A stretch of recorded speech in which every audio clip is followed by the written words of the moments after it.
Welcome to Beyond the Firewall, the business bytecast, where tech and business collide.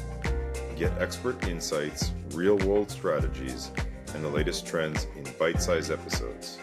Stay ahead, stay secure, and explore what's beyond the firewall. Hello, everybody, and thank you for joining us again for another amazing business bytecast, Beyond the Firewall, where we talk about more than just tech. We're talking about business and business approach on how we do our day-to-day operations, what we can actually improve on, what the latest trends that are coming down in the industry, and how we can best avoid any pitfalls and obviously kind of come out on the top of this. So today, actually, I'm super excited. Some new guests that we haven't had on our podcast yet. Dropbox, all of you guys have used this technology, I think, now for at least 10 years. It's been out on the market. Everyone's had the free account. So we're super excited. One of our partners, and very, very fortunate to have two of the team members here. Jeff Sage, who's a seasoned distribution sales manager in the IT industry.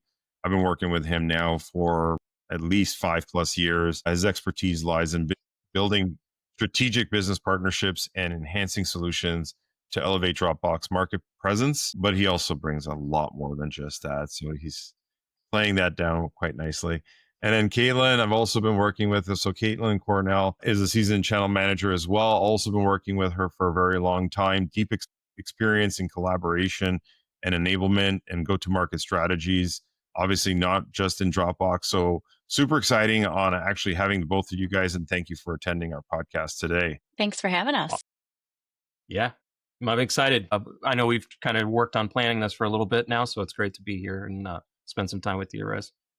Yeah, no, awesome. And thank you again. You know, I've been working now with Dropbox, both internally and as a personal product now for well over 10 years. I think since the inception days of when you guys were just giving away free hard drive space in the cloud. So I think almost every person out there has touched your technology and has worked with it in some capacity, either intentionally or non intentionally. So it's great to see some perspective of a company like yours having such a broad spectrum of customers and industry experience, which I think is key and critical here. And so for the users that haven't heard of Dropbox, do one of you guys want to kind of give everybody a sense of what Dropbox does these days? Sure, I can take that. So interesting story, right? So I was telling Kaitlyn, we were just at an event last week.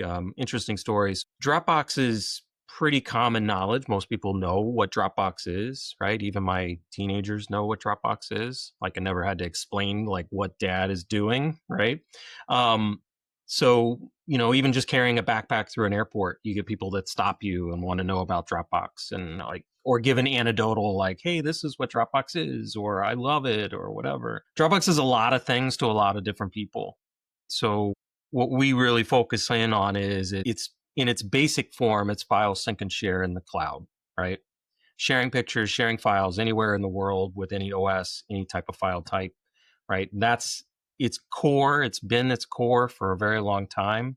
We do a lot of other things now too, like we do data governance. We're going into some more type of file sync and share, collaboration type file types. We're also moving towards, which is why Kaitlyn is here as well, is we're moving towards an AI practice with Dropbox. So we're moving into more of what everybody's talking about, AI, and how we're moving into that. So we'll kind of touch on that a little bit later too. But yeah, I think Dropbox is a big thing is we're always evolving, right? And as a technology, right, that's important, right? In a business unit, right, is not just staying in the same product or same phases. You want to move right into other things people are talking about, but you also want to move like methodically, right? So you want to make sure that you're not just doing it because everybody else is doing it, but you want to move towards it in the right ways and at the right time. And I think Dropbox is there currently. Long-winded answer, but there you go. It is a challenge in the sense of actually figuring out how to funnel and distill answers down to like one-liners these days. Because right, usually today it's if you're just a screw for a screwdriver, most people just don't look for that tool. They all want the multi-tool thing. So everybody wants that, I do 50 different things and here's how my product works. And then it takes 20 minutes to explain what that technology does. So I I hear think, you, and it is a challenge.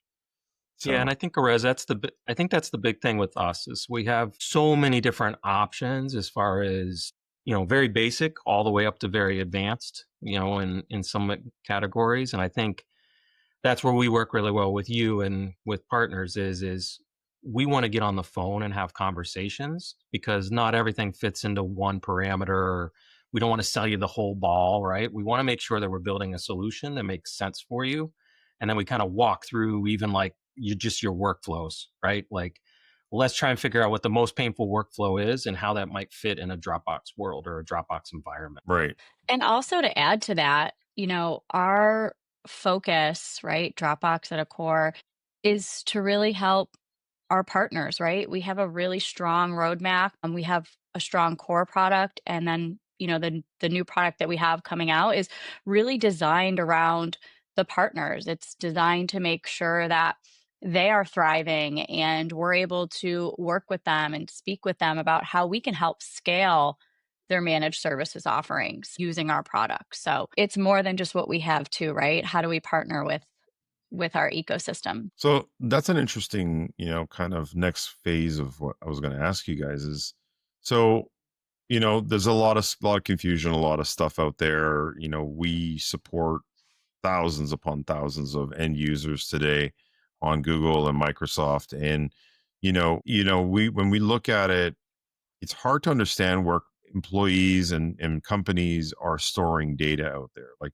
we assume that companies are using a single silo, be it, let's just call it their primary office applications. But as a professional like myself, I've known that there's been challenges around that ecosystem. They're not perfect ecosystems, right? So either there's a space limitation where you have to start, consuming higher costs. Microsoft gives you a terabyte of storage. You got a 40 terabyte infrastructure. That's a lot of money to spend in the sense of that. But then even the way it indexes and searches for data and the way it does stuff like that. What do you guys see these days as sort of a current trend or challenge for most businesses on managing their data? And then how are they addressing that today? Because I think that that's a big question that I think Dropbox would be great to answer that. I'm smiling because me and Kaitlyn had this conversation last week at the events so that we It's were Jeff's at. And favorite words. yeah, it's my favorite word. Data So creep? data creep. Data stuff, Yeah, it's everywhere. data creep. So do you want to take it, Kaitlyn, and then I can add in? Because I think it Yeah. fits So, into the AI conversation a little more direct. So yeah, I mean, we said it. Jeff's favorite two words is data sprawl, right? Yeah. And I think it's a new word for some, understanding, what is data sprawl, but it's basically what you just described, right, Erez? And it's this uncontrolled and scattered growth of data across multiple platforms, tools, storage locations, and it leads to fragmented information. It leads to insufficient search and also increased security risks. And so, it's from using these widespread various SaaS solutions, right? SaaS has just been exploding for the last 10 years, and everybody is adopting all of these different tools. We're not really looking at how are we centralizing all of this storage? How are we centralizing all of this information into control and efficiencies, because it's creating a lot of chaos in customer environments. Right. Right. Yeah, it is definitely an interesting and very difficult challenge for a lot of companies. I was just talking to a cybersecurity company last week, and they're using the term hygiene, right? So data hygiene, because of the policies around how you manage that, not just as an end product, but how do you secure all the existing legacy and moving data from location to location, and how are you tracking that? So there's a big challenge in that regard. Jeff, you said you I had think some thoughts around that. the things that I would add is that I think from a top level, right? Dropbox is always focused on being that. I hate to use those words, but like, because that's old word terminology, but like single pane of glass almost, right? Right. For your file types, any type of file If you want to preview Autodesk files, you can do that in Dropbox. You want to run your PDF files, you can do that in Dropbox. You can search for files, right? All that stuff. We want to be that single pane. And we have a lot of partners and a lot of customers that talk to us at events where they're like, God, it'd be great, like, if my Microsoft talked to my Adobe and my Dropbox talked to all of those. And that's really what Dropbox's next level is really focused on, is making sure that that single pane of glass resides there and that you can index it and search across it. So that you, even if you have that data sprawl, we can control that data sprawl a little bit better. We'd want you to do hygiene, and we want you to clean some of that up before you do some of that integration. But if you can't, it's still available to you from a Dropbox perspective, right? From a search engine capability, from indexing, and we do things a little bit differently there. But I think that's key for us, right? We're not very, like, we don't remain like locked into the environment of Dropbox. We're very agnostic from an environment standpoint and file type. Right. So it's interesting because, one of the things I see right now is a lot of employees kind of doing their own ad hoc measures where they've downloaded your app or they've downloaded a competitor's app, and then they install it to try to build out their own ecosystem. And we've seen it where customers have Google and Microsoft, or they have a Dropbox, rogue account within their environment. And at the same time, business owners are trying to kind of consolidate a lot of that because they're sitting there going, I can't even manage the licensing world anymore. Like, we've got licenses everywhere. And so, there's subscription fatigue, there's tool fatigue, and so how do you help along with that? Or how do you help companies identify, potentially what tools they should be using and, best in class, or not even best in class? I always like to say you may not need a best in class solution. Maybe you just need the one that has the best bang for your buck kind of, solution. Because I find that sometimes people just look for the best in class and it's overkill for what they need. How do you help with that? How do you figure that sort of, product sprawl and tool sprawl? Yeah, I think it's a great question because it's hard, right? Because you never want to, it's like anything you buy, right? You never want to tell somebody that you bought the wrong thing or that it may not be the right thing for you at that moment, right? That's a Right. hard thing to say. So we try really hard, myself and Kaitlyn, we try really hard to actually, again, going back to establishing a conversation with our partner base and what they're working on with the customer, right? And what the pain point is from a workflow perspective, right? If I understand what the workflow pain is, or if they haven't even decided on a workflow, then I can determine what tools they currently have, right? And what things Dropbox may be able to help with from a workflow control perspective, right? Something as simplistic as even PDF editing, right? So Dropbox does all PDF editing within Dropbox, right? You don't have to pull it out of Dropbox, do it in Adobe, update, edit it, put it back into Dropbox, right? It's there, right? So even simple workflows, we like to have conversations with. That's the cool factor of our jobs, right? Me and Kaitlyn get really happy when we, like, that's why we're here at Dropbox, because we want to establish, like, helping people with workflows. And that's where it gets exciting, not selling nuts and bolts. It's really about just building out what is the most pain that they're having in their environment and how can we actually integrate the tools that they already have within a Dropbox workflow perspective. And then I'll add to that too, right? So that's what we're striving for with our new tool, Dash. And that's the AI launch that we have here. Dash is really going to help with this data hygiene problem that we're finding. With some of our protect and control features that are within Dash, that's how we're going to address this. So it's able to centralize that visibility. You're able to have control over the content across these multiple applications, but then it's also giving you these AI insights to help identify those security gaps. And it's also helping you maintain that clear, organized, content driven environment. And so within the admin console, you're able to see within Dash what's being used, how it's being used.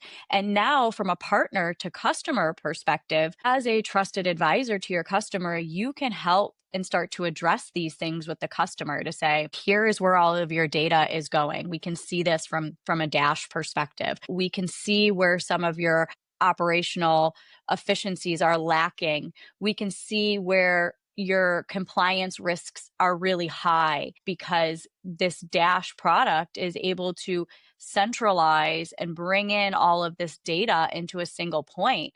And then from there, maybe you're able to reduce some of the tools that you have or invest in a one that's proving to produce really great outcomes and really, high security measures. So from there, you're able to really fine tune with your customer and get a lot more insights on what's going on with that data in those environments. And that's why Dash has become really exciting product within our partner ecosystem, right? Not only can they now find everything and work faster, but they are able to address this data hygiene and data sprawl issue that most customers today are experiencing at a very high level. Yeah, and you guys bring up an interesting point. So, both of you guys had two different aspects of it, but I think a lot of people don't realize that, when you look at a tool like Dropbox, you've got, what is it, Adobe built in, you've got a signature platform, which is also built in. So in other words, again, I don't need to pull that in from another solution. There's about, like call it like a Swiss Army options of like tools within Dropbox, either included or, call it micro add-on. And then the really, interesting, and I call it the sexy sauce here, is the fact that you guys integrate with virtually every platform out there. I think, what do you got to have, over like 2,000 integrations out there right now? Something like Yeah, I that. think Like it's in the thousands.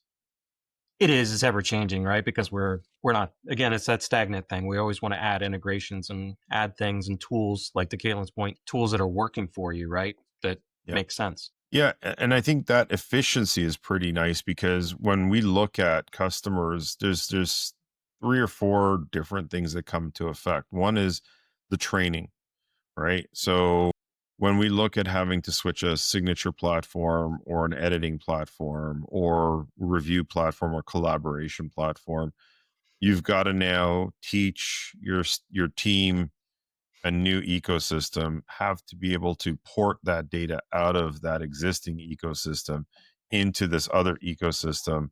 And then you've got to secure that ecosystem. So you've got, 3 to 4 pillars that you've got to address when you're looking at integrating a new platform. And so that proposes several different challenges at different levels in the organization. And I find that that has been something that a lot of people out there are not aware of within the Dropbox ecosystem, because it has so much functionality beyond just the file sync and share capabilities. And I think that there's got to be a little bit more around that. And we'll maybe step back on that at one point in time. And I really do like the fact that, Kaitlyn, you talked about Dash, and I was just at a Microsoft event, and I was just at another security conference, and they are talking about the fact that employees are sharing data to other parties with, Dropbox, Google, SharePoint links with open links, no expiration dates. It's just open signatures to being able to share files indefinitely. And it's anybody who's got the link. So how do you know when you start purging this stuff out? And I think that there's a lot of concern around how do you manage that. And Microsoft has yet to really, a big advocate for Microsoft, but I think that part of their security around that granular file relationship externally is still not fully honed, and having an aggregated solution, being able to pull in multiple data sources from various, I think what you guys integrate with, again, several hundred different platforms. So Salesforce, Google Drive, Microsoft SharePoint, and Dropbox, and many others, where you now can see all the different file shares, all the different connections, and being able to now pull back and say, you know what, we're going to cancel all these public shares without having to go into 10 different platforms, and be able to now reassign granular permissions is massive, because now the IT department's going to love you for it. Security department's going to be super happy about that. And I think it's an interesting, feature that is relatively new. And I'd like to kind of explore that a little bit more. So, when we talk about Dash, and I think most listeners never even heard the platform right now. I know it's relatively new. So, how does that affect the different pillars of business when we look at that? Like, how is the efficiency for an employee going to be improved? How's the IT department going to be improved, or management's going to be happy that we're buying a tool like that? How does that help? Yeah, I think it's a great question. And, I want to call out too, before we even dive into that.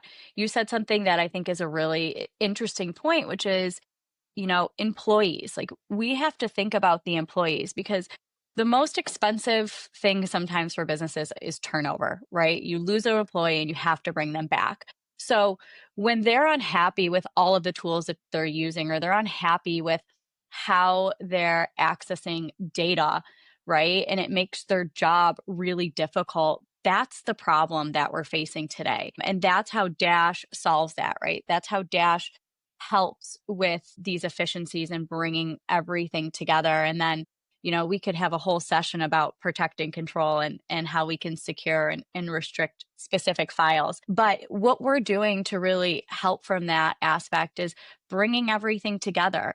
So, think about the situation that I know we've all been in, right? You get a message that says you have to be in a meeting to report on Q3 numbers. And now you are scrambling to get that data together. That's where this tool comes into play, where you can simply ask Dash, pull all of the data for Q3 numbers.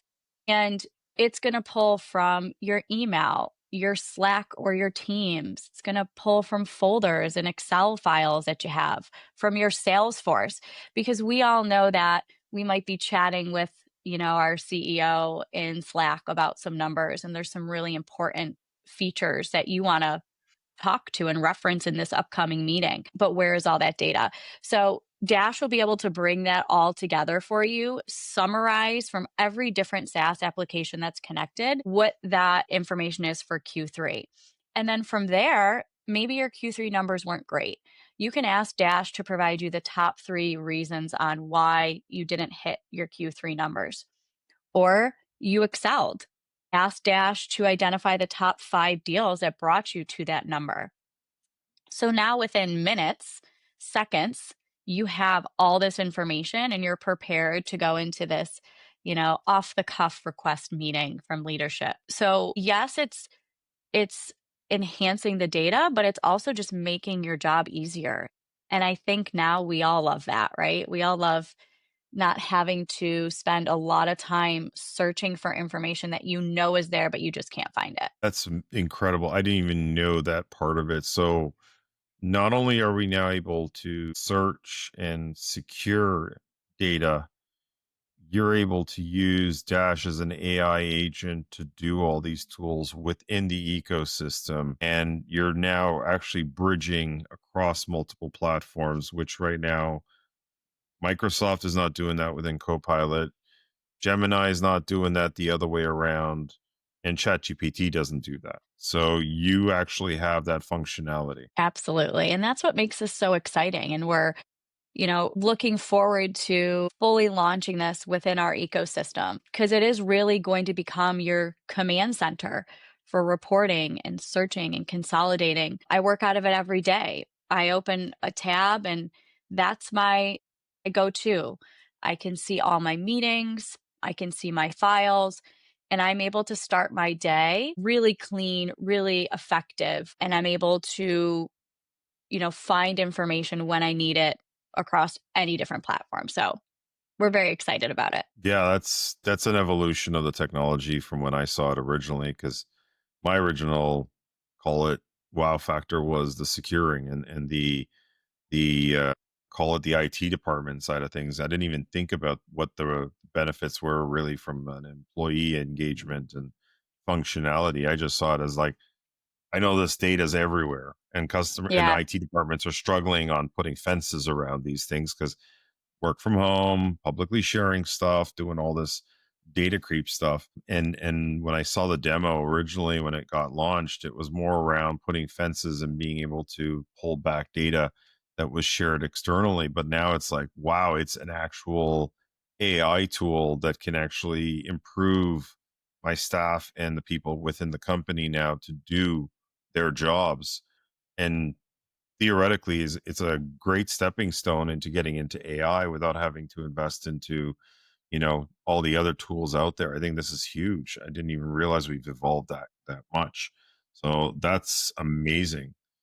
Wow. I think about it this way too, is like, I like so data creep, right? That's my words, right? But like data creep, you get very like, you can get angry about it, right? Data creep, you can get frustrated about it because you can't find the data. You know the data's there, but you can't find it. I think something that you said was kind of important too, Erez, where it's like love, right? So we're all looking for more love with our data, right? Yep. And how do you love it more? Well, the way to love it more is to be able to find it quickly and to have the data summarized for you, right? And not have to worry about the applications that you're crossing over because that's frustrating and frankly you don't want to mess with the creep, right? So then a lot of people will actually just create new documents, right? Which creates just more sprawl and more data creep, right?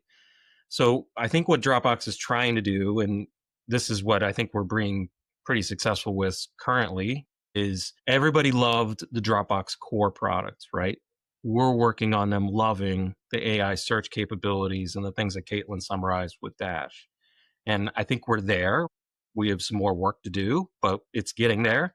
And we just have to get the word out more, right? So, which is why we're here as well, Erez.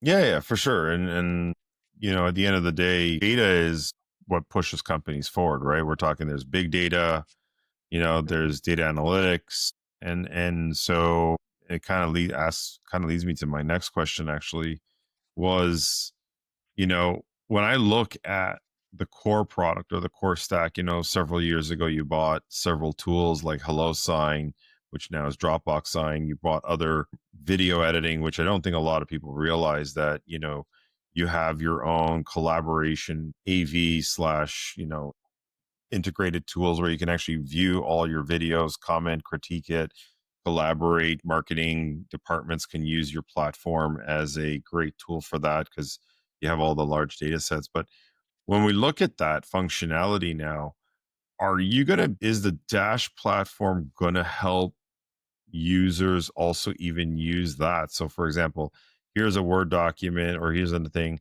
help me create, a Dropbox sign agreement to send out to several employees or several people within our ecosystem.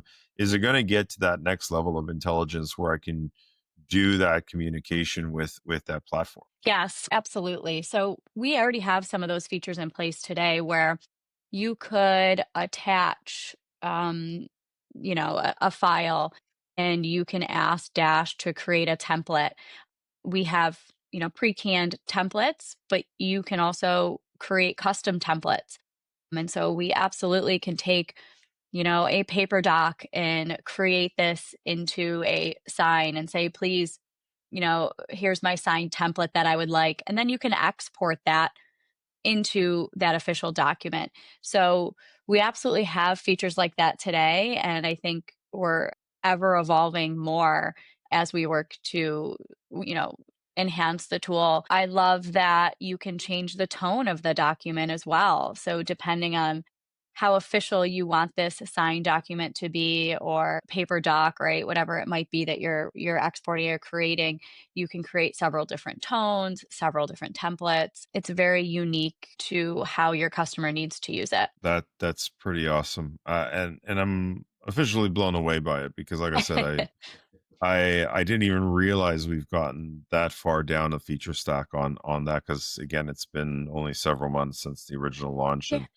you guys Yeah. are moving at lightning speed to get this thing moving forward. So yeah, kudos to you guys with the advancement of that because it is something of an interesting um call it maze to figure it out. And I use that word because I think When I look at Dropbox, I still think of the core functionality. I know you guys have added like dozens of new functionality with it, and you keep on adding stuff. Like a couple of years ago, not that long ago, you added backup and compliance backup. Are you guys going to be integrating Dash into the archiving and functionality as well around backup and retrieval of legacy data? If it, for example, missing data, like, because you have a backup service, right? So now if I'm looking for data, is Dash going to say, hey, it's not in this folder, but we found it in the archives. Would you like me to recover that in the archives? Is that like another feature that's coming down the pipe, or is that already something that's available today? Jeff, you look like you wanted to go. Well, I was thinking about it because I'm like, I have a follow-up one. So are you talking about like version, like revision history, or just Revision more? or your Okay. backup? Like, let's say we accidentally, deleted all the contracts in the client's folder, and we Sure. have Dropbox backup, which is again another feature that Dropbox has added on recently, in the last couple of years, for those that are not aware of it. Before, Dropbox and most backup solutions or cloud file sync share is, there's your data, good luck to you. And we got like a 60-90 day window of recovery, but beyond that, no. But you guys have like a compliance archiving, right? So We do. We have data governance, right? Yep. Which is basically what you're kind of referring to, right? So you can put in controls around, like, if an employee is, you want to put some more restrictions or rules around compliancy around a specific individual or specific file types. So like we've added that along the way, and then extra amount of like insurance as far as like 10 years of revision history, right? Versus I think it's 160 days now of regular Dropbox. But as far as the data governance piece, I am going to refer to Kaitlyn on it. I don't know that the data governance piece with the rules is in there yet. I know it is something in engineering has been working on, but Kaitlyn, I don't know if you have any more on that piece of it. Yes. Yeah, that is coming.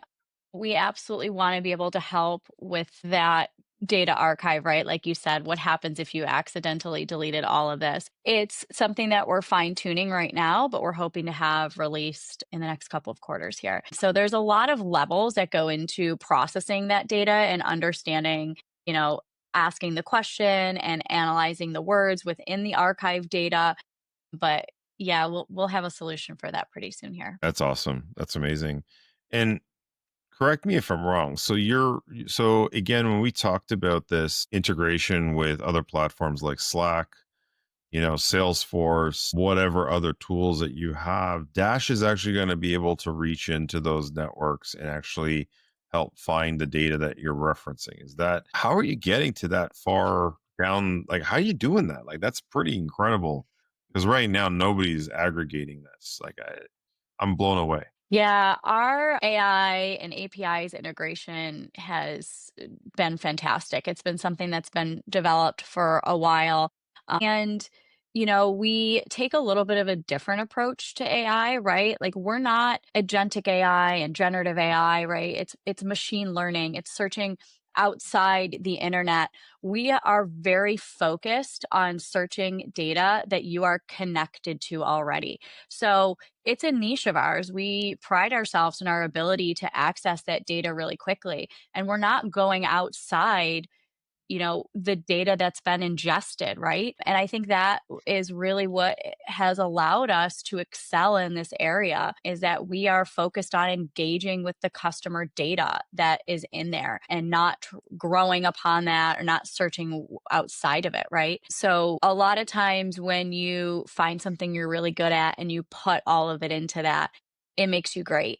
And that's why I think Dash is going to be a tool that everybody is talking about, because to your point, we are doing it the best right now. And that's because we're putting all of our research and all of our roadmap into that specific feature, right? Searching within the data that's been ingested by the customer. Very cool. Very cool. So kind of shifting gears right now in respect to this. What do you see as sort of the biggest hurdles right now for businesses moving forward in this new agentic world that we're moving to? Consumption of data. What do you see as in the next 1 year, maybe 2 years worth of challenges when it comes to businesses and potentially data and how they manage all of that stuff? I think it's twofold for me, and then Jeff, you can add if you have any thoughts here. I know I keep jumping in, but No, you're good. You're good. I think security is a concern from everyone.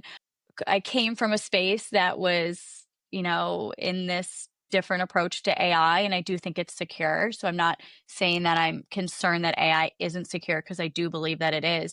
But I think within specific industries, that's always a concern, right? Is when you're searching outside of the existing data that you have and losing control of that. But then it's almost the same thing that we're talking about today, which is too much data, right? And I think sometimes that can be overwhelming when we're using products that are learning upon what we're doing or searching outside of the internet, or outside of what data you already have. And so I think that could be a concern and could be something that we see in the next couple of years. But there's a time and place for everything, right? There is a place and industry and position for, agentic AI where it makes a ton of sense. But in the industries that we're talking about, or in the products that we're talking about, when it comes to data and ingesting it and understanding it and consolidating it, I think keeping to what that customer environment has is important. And so I can see some of these tools that are doing that plus other things could become overwhelming for users. Jeff, Yeah, anything to add to that? I mean, God, that was really spot on, Kaitlyn. I think, Thanks, Jeff. I think, and I hate to keep doing this, but like this is where we thrive, right? Is really in the. I think the thing that people have to work on is identifying, not just buying products to kind of put a Band-Aid on stuff, but actually really working hard on establishing what the workflows look like and what workflows they're trying to identify and fix, right? And I think that's even more important as you get into AI search capability and AI sprawl, because the data is still going to be there. We're still going to create content. And I think that's the big thing, I think, over the next couple of years, is trying to figure out the right tools, and it's always going to be there, right, Erez, right? Which I guess keeps us all employed. Identifying what the right tool is to accomplish the workflow that you need to get done. And that's really, really what, we're moving into this new AI structure at Dropbox. And to Kaitlyn's point, it's all hands on deck as far as AI is concerned at Dropbox. We want to make sure that it's useful, and it's useful for the people that are taking advantage of it. But it is really, truly about workflow building, right? How do we get you to the right spot in the right meeting at the right time of day, that you have all of the content that you need right out of the gate? And I think that's important to think about over the next 2 years, is not just creating content, but where do you need to land to get, to make you look really good in meetings, but also making sure that you love the product that you're working with. That's interesting. I almost want you kind of alluded me to like another avenue here, which I kind of head spinning again.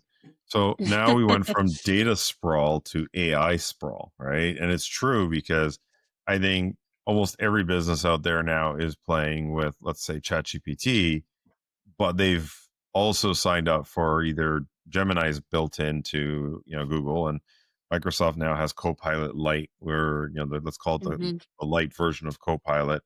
So like you're playing already with two AI platforms, and then everybody's coming out with their own AI agentic tool to their ecosystem. Yep. So you're going to have AI sprawl now, and that's going to be another animal to manage.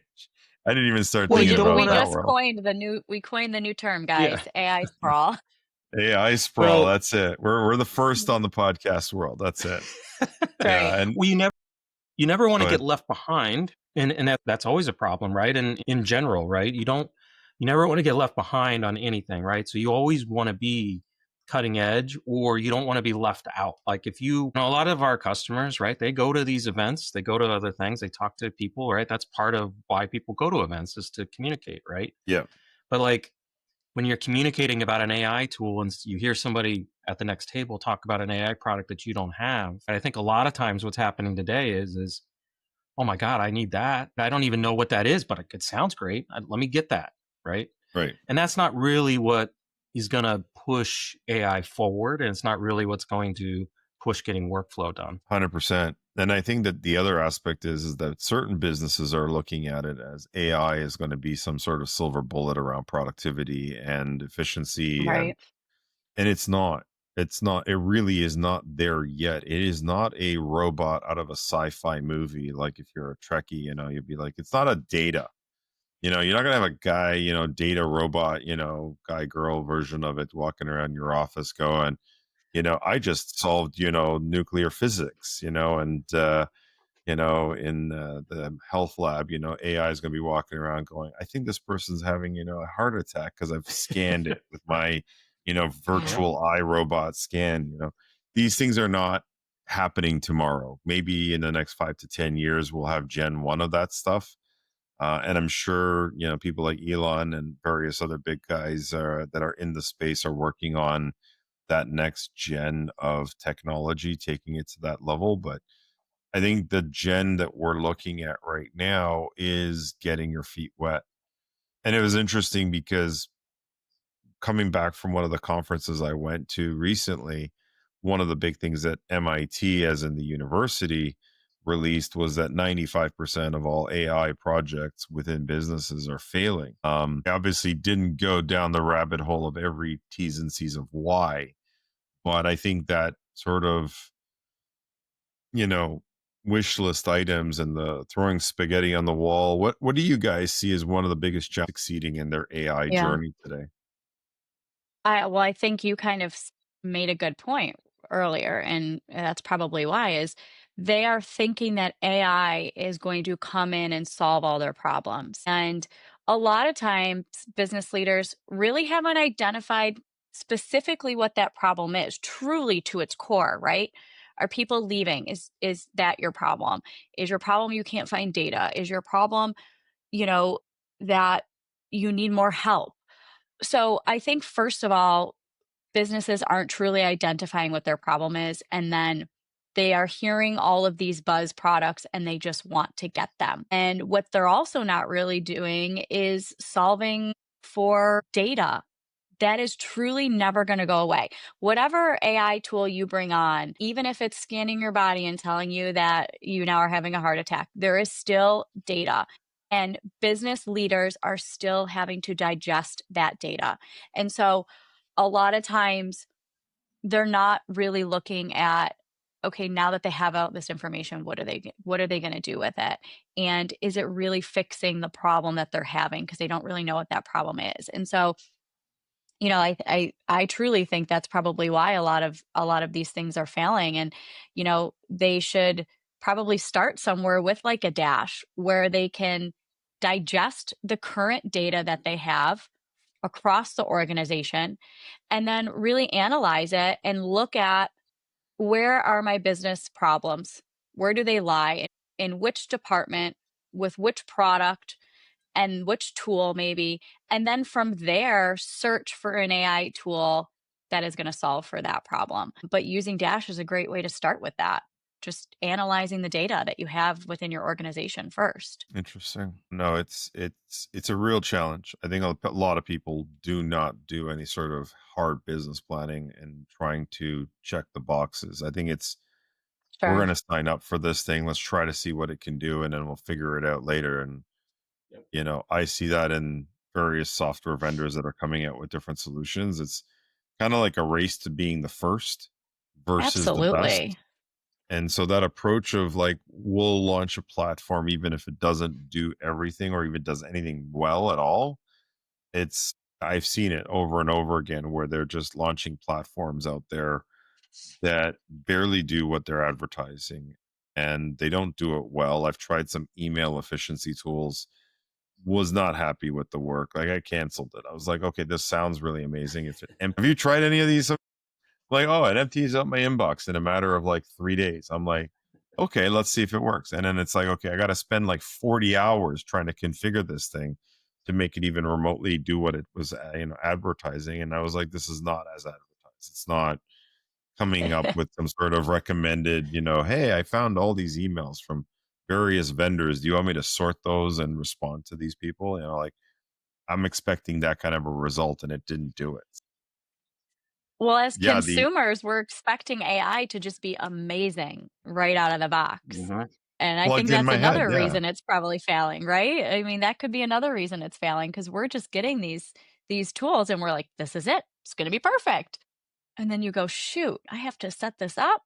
I have Yes. to teach it what we need to get out of the product. So that's probably another reason, Erez. Yeah. I would say my favorite analogy of the AI world that we're living in right now is going back about 10, 15 years ago when there was no e-commerce platforms and you had to build your own e-commerce platform from scratch, Mhm. before Shopify existed, before, Wix existed. You had to go to like a developer, you had to say, I want a website, and then you'd have to kind of hope that the designer understood what was in your head to actually build a website to do what you wanted it to do. And people paid a fortune to build these websites, and half the time they were never exactly as described because there was limitations to the technology and stuff like that. And now we have Shopify, now we have Wix, now we have all these variations of those platforms that you almost know what you're buying from day one, and you're just integrating it into your system. AI is kind of in that infancy stage where it can do a lot of stuff, but it is not out of the box intuitive enough to understand what we want it to do for us without you training it very effectively. So, and then My it still has its hiccups. Like, what do they call it? Hallucinations, I think they call it. So, yeah. hallucination. Yeah. AI My hallucinations. my favorite thing, Erez, over the last couple years, this will date all of us a bit too, but like my favorite thing was when a partner was in a room and he says to all of his customers, he says, all right, cool, everybody's in the cloud. Yep. We all love cloud. We love the word cloud. Everybody thinks about it, right? And then he goes around the room and he says, okay, you tell me what it means to you. What does cloud mean to you? And that person gives a great like explanation of cloud. He spends 10 minutes doing it, and then he goes to the next person. He says, okay, well, let's go with you. What do you think cloud is? It's a completely different description from this guy over here, and it makes sense also. AI is very similar right now, right? AI is a standpoint of like, okay, you tell me what AI means to you and in your business. You're going to get 7, 8 different explanations from an AI perspective in the business. So, and I think that's part of the issue, like you guys are talking about. It's like people just want to be the Me Too right now and not go into depth of how to actually utilize AI and how it's going to improve the business, right? And what's your description of AI even look like, right, in a business? Yeah, 100%. And again, I keep on saying it to a lot of people is we are in that infancy stage. Like, if you remember when, Amazon released the first, Alexa thing, it was like everyone bought one just to say, what's the weather outside? And you'd see the little ring kind of light up and it would go, the weather outside is blah, blah, blah. And then you would ask it stupid questions and it would, the ring would Right. go around and it eventually would answer you. And today it's almost like it's in all our phones, it's in all our devices. It's not just anymore in Alexa, it's Siri, it's Google, it's everything. And so that evolution got really good. We're now going to kind of see a convergence of those types of solutions, I think, over the next little while. And it's just going to be the next, call it, evolution of the platforms and the digital assistance tools that we have today. And it'll be interesting to see where that goes. I So can see go ahead. I was gonna say I can see, like it's the table stakes now, right? Siri on your phone is you just expect it. But I can really see products like Dash and these other solutions being that table stakes, right? It's table stakes that you're able to search for something and find it in seconds. And that's companies are going to always have to have that once they really start to get a taste of how, these tools like Dash help their day, right? You're not going to be able to move on without them. Oh, fully agree with you on that. And the fact that you guys are one of the first companies I've actually talked to in 6 months on this that aggregate the tool. So, SharePoint and Copilot, I can actually tell it to search for documents within SharePoint. I can't tell it to search for documents in Slack. Will not work. doesn't integrate with Slack. It doesn't do it into Salesforce. I have to go to Salesforce and use Salesforce AI. So the fact that you've actually bridged that gap alone is massive, and that is really the big differentiator to me as a business advisor and as a business owner, because we have data across multiple platforms that I can't use Copilot or I can't use Gemini. And I use those platforms, and ChatGPT doesn't help me there.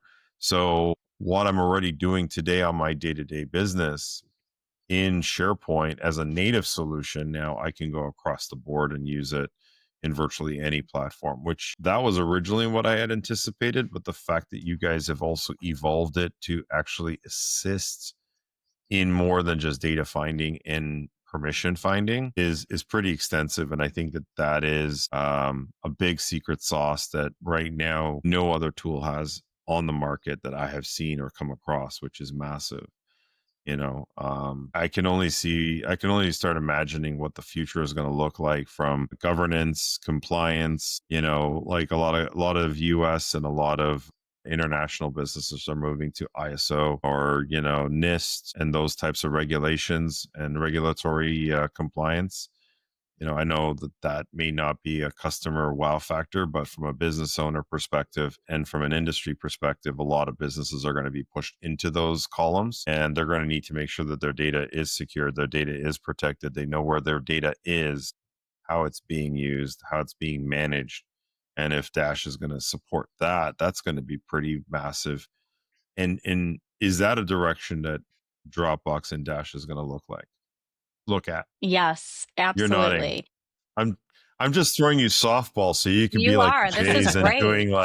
you're doing like the Jays, nothing but grand slams all day. So This is making my life easy today. Yes, we have a very impressive 2026 roadmap. Some things that we can't specifically announce on the podcast today, but sure. specific SKUs around compliance and governance for Dash. So absolutely, we're going down that path. It's something we're thinking about. I mean, at our core, that's what Dropbox has always been about, right? Security and governance and data. And so very exciting things around that for 2026. Great. I didn't even know about that. That was just sort of like I saw the direct I visioned it and voila, you guys already have it on. We got this. Yep. All right. So I got like the fiber optic connection right to your pipeline there. I love it. This is great.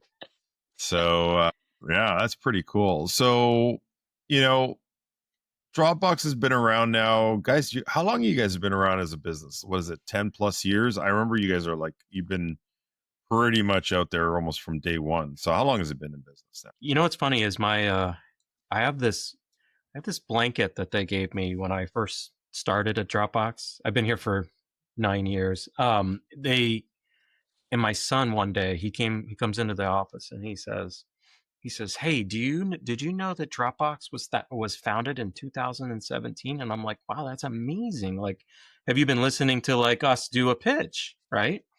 And he goes, "No, it's actually on the blanket, right?" And I never knew it was on the blanket. It's like this founded on whatever. But yeah, I mean, we've been in existence for quite a while now. But again, I mean, we're always evolving, right? And I think that's why I've been here as long as I have. I like the evolution of Dropbox. I like the evolution of helping people in workflows. I like the evolution of being able to work with people like you, Erez, and Kaitlyn, obviously for our team. But yeah, it's been a great ride, and just love the evolution of Dropbox as a whole. Pretty cool. Yeah, I can't believe it. You're saying it's only 10 years. I thought it was pushing like 15 or so years, but it feels like that every time in IT. Yeah, I know it does, because I remember I was like the first cloud-based, and it was viral marketing. It was one of the first big viral marketing success stories that every friend you invited, you got an extra gig of data or something along. It was like you get one free gig of data or whatever it was, 500 megs or whatever it was. And at the time, I was like, I don't need to put it on a USB stick, and I can actually get my data in the cloud. And if I invite 5 friends of mine to the platform, I got that much more data. And next thing you know, you had like millions of subscribers to your platform in like a matter of a year because of that call it referral program that you guys launched. That was genius to getting this Yeah. becoming that sort of staple platform that everybody knew at one way, shape, or another. So Socializing data. That's what that was. yeah, Right. yeah. And it became a very effective tool for marketing, and especially for your industry. It was, or your platform, exactly that. I think, today Uber and DoorDash and all those give you like an extra coupon or something like that for referral subscriptions. But you guys were one of the first, call it pioneer success stories in that world a decade ago. So yeah, it's crazy. So I know we talked about Dash, and I know we talked about, the transition to that. If we were to wrap this meeting up and this podcast up, what would you say is sort of, call it an opportunity in the workspace over the next quarter, something that's tangible today? Somebody's going to listen to this and say, okay, what are my steps?